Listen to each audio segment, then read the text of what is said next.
आणि आई सारखं दैवत नाही. आई हे सगळ्यात स्वामी तिने जगाचा आई विना भिकारी. या विश्वामध्ये सगळं काही मिळेल पण आई वडील हे मात्र भूमिका मिळू शकत नाही. या गर्भवासातून आम्हाला मुक्त कर. देव म्हणजे मुक्त करतो पण माझा स्वभाव माहिती आहे का? म्हणजे काय स्वभाव आहे? मी सदासदी कुणावर कृपा करत नाही आणि सदासदी कुणाला काही देत नाही. मग म्हणजे काय तुमचा नियम काय? आपल्याला भगवान परमात्म्यानं सांगितलं माझा नियम आहे, घेशी तेव्हा देशी आईसा सची उधार. मी काहीतरी घेतल्याशिवाय काही देत नाही. काही असू द्या, काहीतरी घेतल्याशिवाय काही देत नाही. द्रौपदी कडून एक भाजीचं पान घेतलं, त्याच वेळेला द्रौपदीची इच्छा पूर्ण केली की त्या ठिकाणी एवढ्या साड्याच्या घड्याच्या घड्या पुरवल्या. अर्थात या ठिकाणी तो भगवान परमात्मा उदार आहे, गोष्ट खरी. पण एका भाजीच्या देठासाठी दुर्वासासारखे हजारो नवे लाखो लोक इथं जेवायला घातले. भगवान परमात्मा काहीतरी घेतल्याशिवाय काही देत नाही. साड्या पुरवल्या पण अगोदर चिंदी घेतली. चिंदी कशासाठी घेतली? ज्या वेळेला भाजी स्वयंपाक करत असताना भगवान परमात्मा मदत करत होते आणि करत असताना ज्या वेळेला भाजी चिरायला भगवान परमात्मा बसले आणि आता शेवटी हा नाटकी आहे भगवान परमात्मा. चतुरा तो शिरोमणी गुण लावण्याचे खाणी मुगोट सकळा म्हणी धन्य तोची. आणि अचानक करगळी कापली. कापल्याबरोबर इकडे तिकडे सांगितलं, द्रौपदी अगं करंगळी कापले. या ठिकाणी काहीतरी चिंध्या, सगळ्या दासी चिंध्या हुडकाय गेल्या. देवाना अगोदरच चिंध्या गप केल्या आणि मग करंगळी कापून घेतली. कुठं चिंधी दिसत नाही. सगळ्या इकडं तिकडं बघू लागल्या, चिंधी कुठं मिळत नाही. द्रौपदीच्या लक्षात आलं माझ्या देवाच्या करंगळीला कापलेला आहे, काय करावं? अंगावर भरजरी साडी होती, त्यातला या असा एक चिरव काढलं, फाडली आणि देवाची करंगळी बांधली. भगवान परमात्माचं कुणाचं ऋण घेत नाही. ज्या वेळेला चिंदी बांधली त्यावेळेला दुर्योधनानं ज्या वेळेला वस्त्राला हात घातला त्यावेळेला भगवान परमात्म्याने वस्त्राची ढिगच पुरवली. कौरवी पंचाळी सभी माझी आणली, वस्त्रे हरणक वस्त्रे कैशी झाली माऊली. देव घेतल्याशिवाय देत नाही. तसं जीवाला विचारलं, तुला दे, तुला या दुःखातून मुक्त करायचंय पण तू काय देणार काय? त्यावेळेला आपण त्या देवाला सांगितलं, देवा याच्या मोबदल्यात या दुःखातून मुक्त केलं, तुझं नामचिंतन सतत करीन, सतत करीन म्हटल्याबरोबर भगवान परमात्म्याने आपल्यावर कृपा केली. त्या दुःखातून बाहेर काढलं. आपण जन्माला आलो आणि त्याच वेळेला भगवान परमात्म्याने विचारलं, बरं आपल्या कराराचं काय झालं? तुम्ही म्हणला होता का नाही सत्यदेवा तुमचं चिंतन करीन. मग आता चिंतन त्यावेळेला आपण त्याच वेळेला भगवान परमात्म्याशी खोटं ठरलो की आपण देवाला सांगितलं मी हे कधी म्हणलोच नाही. कवा कवा म्हणून फुलांचं मुलग रडतं का नाही? त्याचं कारण तेच आहे, आपण बदनाम झालो, तिथं कृतज्ञता नाही, कृतज्ञ झालो, देवावर केलेल्याचे उपकार विसरलो. मग देव म्हणले ठीक आहे आता पुढं बघू. आणि ज्या वेळेला आपला अंत समय येतो त्यावेळेला तो काळ येतो, तुकोबर सांगता नाही जया मासे करुणा.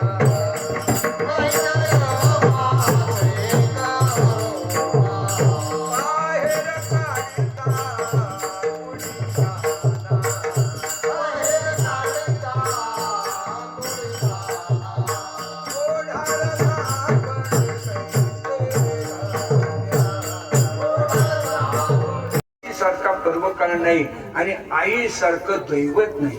आई हे सगळ्यात स्वामी तिने जगाचा आई विना भिकारी.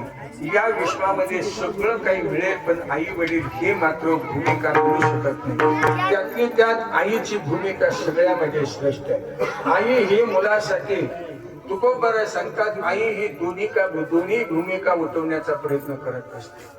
आई मातृत्व देते आणि पितृत्व ही देते. म्हणजे या ठिकाणी त्या मुलाला आपल्या कुवतीप्रमाणे शक्यतो काही झालं आपलं तरी चालेल, पण त्या मुलाच्या बाबतीत ती इतकी सक्षम असते. देह जावो अथवा राहू पांडुरंगी दृढभाव. आईचं काळीच असं अंतकरण असतं. मुलाला काटा टोचला तरी तिच्या अंतकरणाला मोठा आघात झाल्यासारखं तिला वाटत. ज्या वेळेला तुकोबर सांगतात की ही आई एवढी सक्षम असते मुलाच्या बाबतीत, बाकीचं सगळं काही प्रेम मिळेल पण माया देणारी फक्त आईच असते. प्रेम देणारे या जगतामध्ये भरपूर आहे आणि प्रेम टिकत नाही, माया कधी संपत नाही. प्रेम वाढत नाही, प्रेम कमी कमी होतो आणि माया मात्र वाढत वाढत जाते. किती मोठा मुलगा झाला, लग्न झालं, त्याला नातू झाले, तरी त्या आईला आपल्या मुलाविषयी मुलगाच वाटतो. तो मोठा झाला असं तिला कधीही वाटत नाही. तिला आई म्हणावं. लेकुराचे हित वाही माऊलीचे चित्त, आईशी कळवळ्याची जाती, करीला भावीन प्रीती. मातेची चित्ती अवघी बाळकाची लाभती, देह विसरे आपुला जवळी घेता शिन गेला. त्या आईला दुसरं काहीच असावं असं वाटत नाही. फक्त वृद्धा कालामध्ये मुलांना बाहेर आई वडिलाची उपेक्षा. आपल्याला जमत नाही तर त्याच्यापासून अंतरानं राहा, पण उपेक्षा कुणाची करू नका. आई वडिलाची निंदा कुणाला करू नका. ज्या वेळेला मुलगा विसरतो आईला, त्याच वेळेला आईला आणि वडिलाला वाटतं जीवन आपण आताच मेल्यासारखं वाटतं. पण ज्या वेळेला मुलगा त्या आईला विचारपूस करते, त्या वेळेला त्या आईला वाटतं कृत्य झालो, इच्छा केली ते धन्य झालो. माझ्या पोटी असा मुलगा जन्माला आला की मला तो कधी विसरतच नाही. त्याच्या पत्नीला त्याच्या मुलाला विसरावा अशी तिची अपेक्षा नसती. फक्त तिची अपेक्षा एवढीच असते, तिच्या असणाऱ्या पत्नीपासून मुलापासून आपल्याला कोणताही त्रास नाही झाला पाहिजे, हीच अपेक्षा असते. दुसरी काहीच अपेक्षा नसते. शेवटी आई वडिलाला त्याच्या नातवाविषयी एवढी आपुलकी असते की त्या ठिकाणी त्या नातवावर जीवापाड प्रेम करते. पण अलीकडचा काळ हे कलियुग आहे. ऐका कलीचे महिमा. असत्याशी रिजलेजन बापा देते अनुमोदन करते हिरळण संताचे. दुसऱ्याच्या सांगण्यावरून त्या ठिकाणी त्या आई वडिलाची बऱ्याच ठिकाणी त्या ठिकाणी निंदा केली जाते किंवा अवहेलना केली जाते. त्याच वेळेला ते जिवंत असून मेल्यासारखे असतात. मग आपल्या आई वडिलाला समाधान होण्यासाठी त्यांची नित्याने सेवा करा, त्यांची पूजा करा. तुकोबराय सांगतात, कुळे कन्या पुत्र होते जे सात्विक, तयाचा हरे वाटते देवा.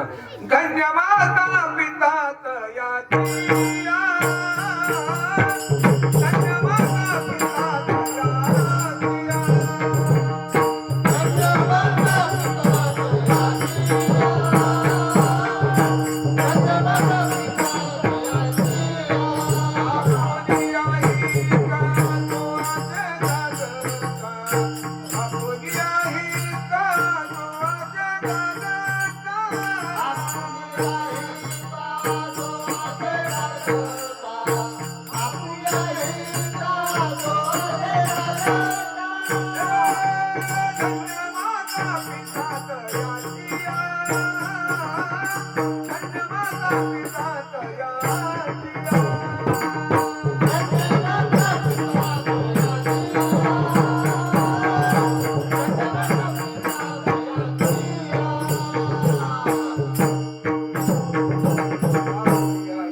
त्यांच्या आई वडिलांचा धन्यता काय दिली तर जी मुलं योग्य संस्कार गुण पूर्ण झालेले आहेत.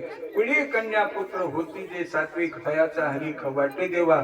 जसं आई वडिलाचं काय कर्तव्य आहे, आई वडिलाचं काय कर्तव्य आहे, 16 वर्षांपर्यंत आई वडिलाचं कर्तव्य त्याच्यावर संस्कार केले पाहिजे. आणि ज्या वेळेला संस्कार करून पूर्ण होतात त्यावेळेला त्यांची जबाबदारी संपत असते. शास्त्र सांगते 16 वर्षाच्या आतल्या मुलांना जर काही केलं तर त्याचा दोष त्याच्या आईला लागत असतो. आणि 16 वर्षानंतर जर काही चूक झाली तर ती संगतीने होत असते.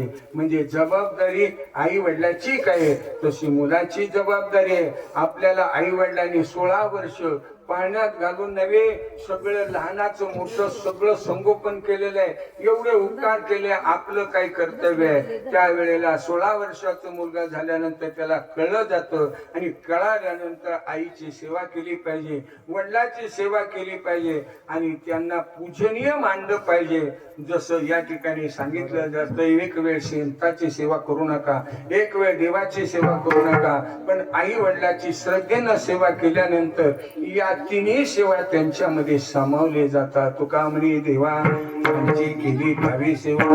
एका आई वडिलाच्या सेवेमुळे संतही प्राप्त होतात, भगवान परमात्माही प्राप्त होतो. याचं उदाहरण पाहिलं तर पुंडलिकरायनं दुसरं काहीच केलं नव्हतं, फक्त आई वडिलाची सेवा केली. त्यामुळे त्यांना संतही भेटले आणि स्वतः भगवान परमात्माही भेटले. नुसते भेटले नाही, या पुंडलिकरायनं भगवान परमात्म्याला सुद्धा बांधून घेतलं. या विश्वाचं कल्याण झालं पाहिजे याच्यासाठी देवा तुमच्याकडे येऊन जो नामचिंतन घेऊन शरण येईल त्याचा सगळ्याचा उद्धार करायचं. पुंडलिकरायने देवाला बांधून घेतले म्हणून तो भगवान परमात्मा विटेवर उभा राहिला. तुमची आमची वाट बघतोय, वाटप आहे उभा, भेटेची आवडी कृपाळ होता तरी उतावीर. आणि त्यासाठी देवाची आणि तुमची आमची भेट घालवण्याचं कार्य इथं पुंडलिकरायने केलं. आणि या कार्य करण्याच्या पाठीमागं शक्ती कुणाची असेल तर आई वडिलाची सेवा. म्हणून तुकोबराय सांगता, धन्य माता पिता कयाची या. आज ज्या आरती 4थं पुण्यस्मरण होते त्या आरती आज कलियुगामध्ये वर्ष श्राद्ध नीट कुणी करत नाही, पण 4थं पुण्यस्मरण होते. याचा अर्थ त्यांचंही काहीतरी पुण्य असलं पाहिजे आणि मुलं सात्विक असल्याशिवाय हे घडत नाही. शास्त्र सांगते आपली हयात आहे तोपर्यंत आई वडिलाला विसरायचं नाही. शास्त्रानं आपल्याला सांगून दिलेले 3 वेळेला त्यांच्या नावानं अन्नदान झालं पाहिजे. एक पुण्यस्मरण, दुसरा आता पुढच्या 8 दिवसानं येते अक्षय तृतीया आणि तिसरं येते महाळाचा 15वडा. या आई वडिलाच्या स्मरणार्थच अन्नदान झालं पाहिजे. ज्ञानदान आणि अन्नदान ह्या 2च गोष्टी जगतामध्ये जास्त पुण्यकारक आहेत. पुण्यवंत व्हावी, गीता सज्जनाची नावी, निघे माझी वाचा तुटी, महालाभ फुकासाठी. आणि आपली सेवा संपलेली आहे. याच ठिकाणी आपण देवाला प्रार्थना करायची, या असणाऱ्या जीवाला चिरशांती लाभो, त्यांचे असणारे दोष भगवान परमात्म्याने दूर करून त्यांना पुण्य प्राप्त करून त्या ठिकाणी भगवान परमात्म्याने सद्गती प्राप्त करून द्यावी. तुकाराम तुकाराम.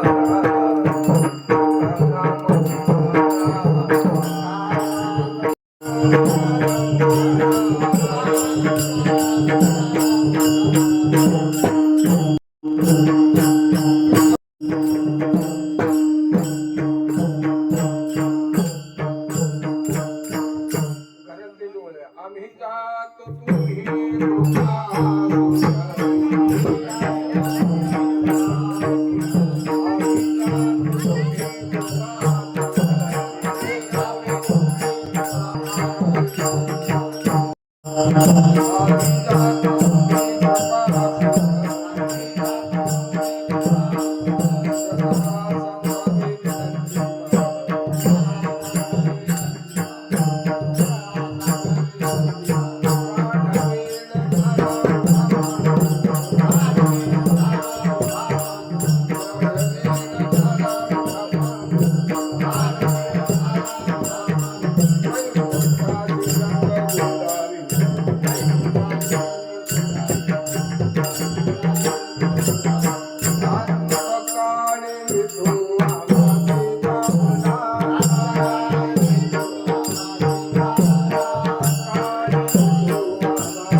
तुका म्हणे आता उदार होई